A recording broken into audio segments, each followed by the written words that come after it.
I'm Professor Michael Gray. I teach here security aspect, contemporary security, terrorist threat today, supply chain security, global transportation supply chain security, and supply chain security. Been here 15 years. You program Dr. Larry Howard up on the screen. Going to talk about situational awareness. Is situational awareness a problem? Are you aware of everything going on around you? If you're not, you should be. Well, look what's happening in the New York City transit system. People are getting thrown on the tracks. They're getting mugged on the street. Thanks. I appreciate that, Mike. Larry? Yes. Good morning. Thank you for coming to the ASIS workshop on transportation security this morning. And I extend my full appreciation to Professor Michael Gray, who organized this and set up our program with ASIS. Michael, he said, and each of those years, he's turned in an astounding performance. Now, as you came in, my understanding is you've been given a sheet of 4 papers. If you kindly go to the first page and respond to the question there, which is simply describe your surroundings, the room that you're in, the building that you came to when you came to the room, anything that's within the room, people, chairs, articles. What are your physical surroundings? What about the location of the building? Where are you at? Did you take notice of any of those things? Just as I'm speaking and as you're watching, take the time to jot a few things down, right? Right on the screen. That picture, can anybody suggest what that might be a photograph of? Well, it looks like a plane is about to come down on a highway. But what is happening here is that a plane is landing at Heathrow Airport in the fog in London fog. So without knowledge, without understanding of everything that's going on, without situational awareness, you could be looking at an impending disaster.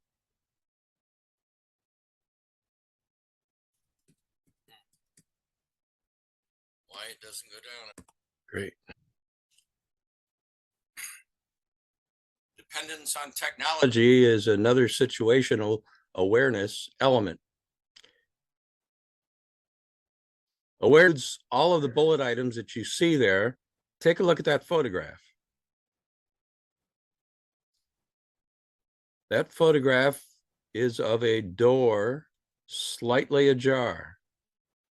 Suppose you come to the door of your apartment, or to the door of your office, or to the door of your home. You've been gone, you went out to the mailbox, you went to the restroom, came back to your office. Didn't I lock my door? Thought I did, I guess I didn't. Have you ever done that? If a door is ajar and you're not aware that you left it that way, or even if you did leave it that way and you've been gone for some time, what should you do? Do you ever think about that? I'm willing to bet a considerable amount of money that most people, it never crosses their mind.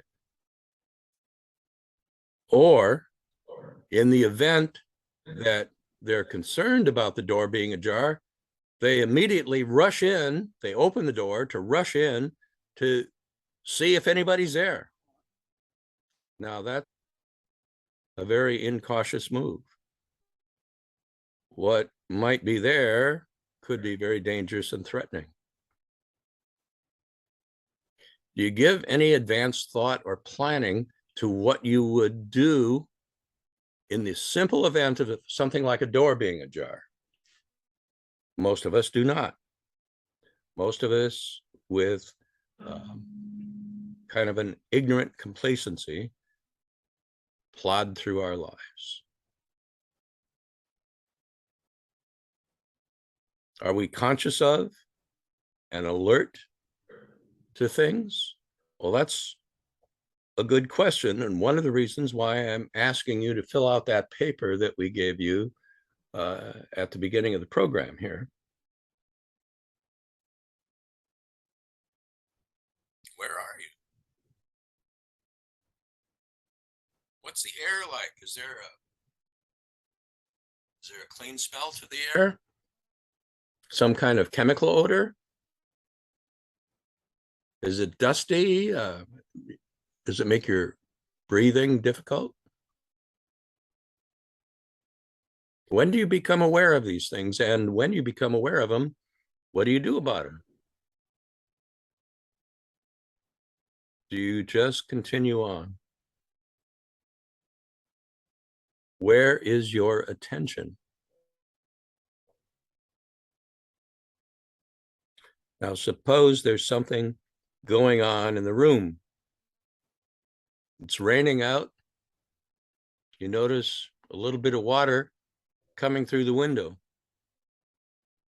What else is going on in the room? Where's your attention? Where should it be? Another important element to awareness is what your beliefs are. Your beliefs determine what you think is important.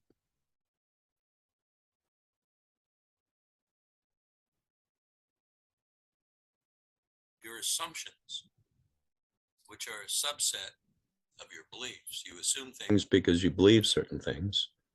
Your assumptions are also significant elements of situational awareness. You assume a normal pattern of behavior by other individuals. But what's normal these days? Look around you. Consider the past. Well, let's give us a little timeline here. How about the financial collapse of 2008? Fast forward from 2008 to October 27th, 2022. What's normal in this world? Maybe abnormality has become normal.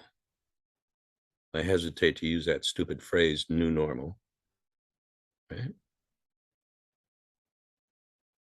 What do you perceive? Perception is important. Remember, if we go back, and I'm not being that, you see the slide change? All right, good.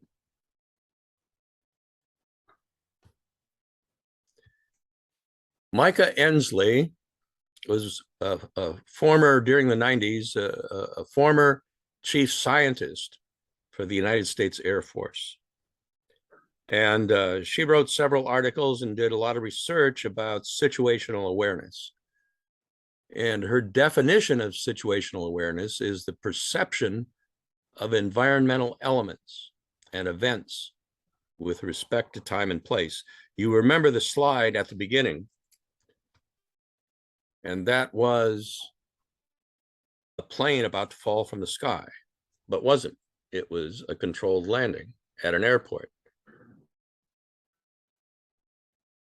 So situational awareness is the perception of environmental elements and events with respect to time or space and the comprehension of their meaning.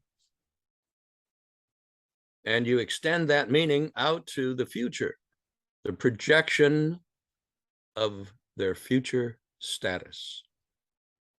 You know, she wrote this definition in 1995, look at the picture at the bottom of the screen. We're all familiar with that in New York. Who anticipated in 2001 that commercial aircraft could be weaponized like that? Well, actually, some people had. There were some experts drawing upon some information obtained through dealing with some terrorists who had plotted against skyscrapers in Manila, the Philippines, that this was something that the terrorists were considering. But it was way outside the mainstream, never filtered through the bureaucracy to anybody who would give some authority to tell people, hey, consider this and let's try to do something about it. What are the main targets in our country that, well, you know, history. In fact, I used to work in World Trade Center, Tower number 1, 23rd floor. And my office, we moved out 5 months before the first attack. Now that was a truck bomb. And so the reactions that took place to that first attack on the World Trade Center were all focused around the possibility of somebody getting a car bomb or a truck bomb.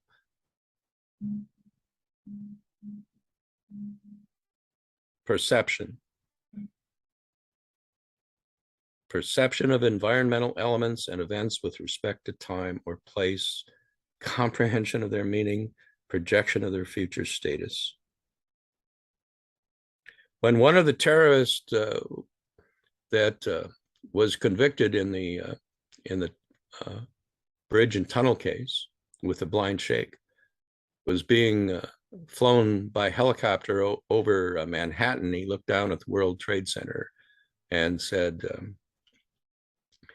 that they were going to try again. Pardon me? I can't hear you. Pardon? Go ahead and throw something in. Okay, first, don't worry more on the planes, they were worried more about guns, not sharpened objects. Mm-hmm. And all. I wrote a paper on it, on threats to soft targets. The guy you're talking about on the plane was Ramzi Youssef when we brought him back from Pakistan. He was the mastermind, or his uncle was the mastermind. Yeah, the blind sheikh. Know him very well. That's all I want to add for you, Larry. Yeah. Oh, well, thank you very much. So perceptions and assumptions and beliefs. Let's go to a pretty significant one. This is Captain Edward J. Smith, captain of the Titanic. I cannot imagine any condition which could cause this ship to flounder. I cannot conceive of any vital disaster happening to this vessel. So as you're sitting in the classroom there, what can you conceive of? How about we say, we cannot imagine any condition which could disrupt this classroom.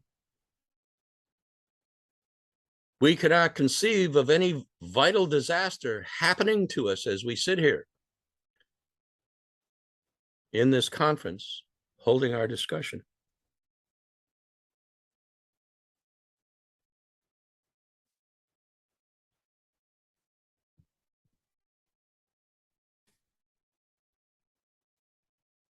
What is it? What is it that's at work here? Why did Captain Smith think that? And why are you complacent sitting in the classroom there today? Well, obviously, the Titanic at the time in 1912 was top of the line maritime technology. But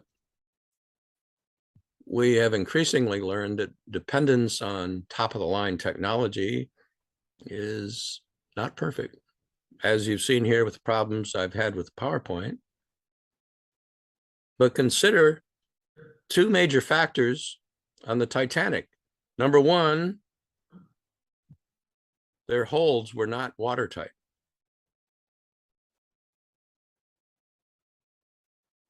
So damage to one hold meant that adjoining holds were going to be flooded.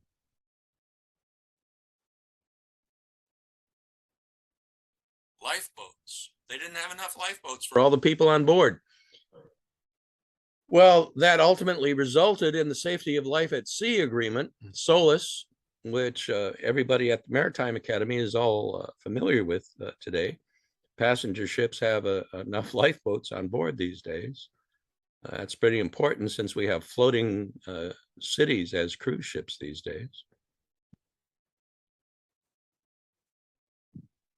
Beliefs, assumptions, perceptions, all dovetailed in the mind of Captain Smith, prompting him to say he could not imagine any condition which could cause his ship to flounder.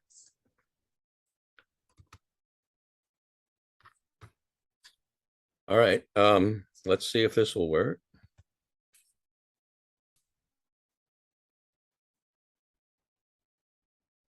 Now consider a bird and a plate glass window. We are all familiar with the fact that birds fly into windows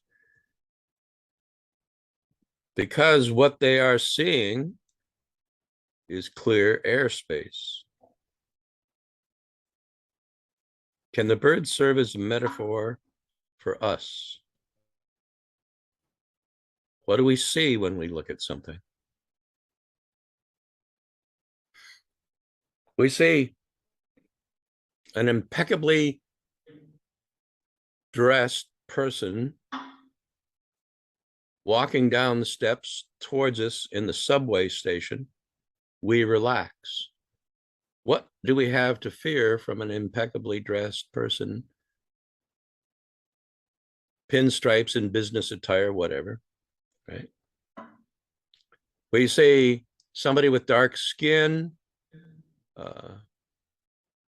couple days growth of beard, clothes that are not impeccable, coming towards us. What do we see?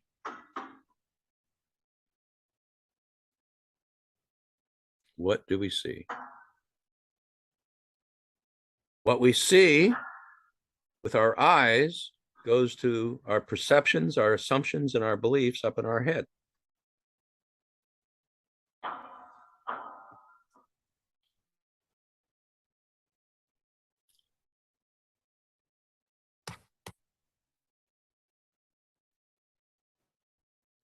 what we see has a lot to do with what we think we know, what we hear from somebody.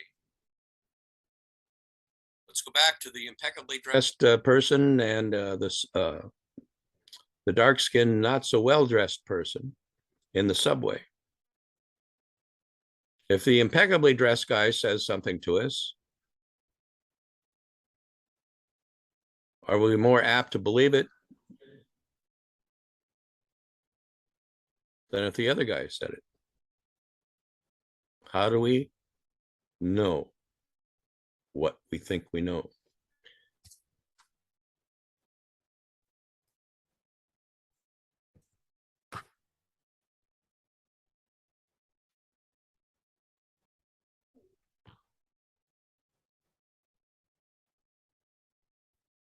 Remember, had we done comprehensive immigration reform, we wouldn't be having this issue. And everyone here, the border is secure. Martin Heinrich talked to the caucus today. He's a border state senator. he said he can say without any equivocation, the border is secure. The border is secure. Senate Majority Leader says that, so it must be the case, correct?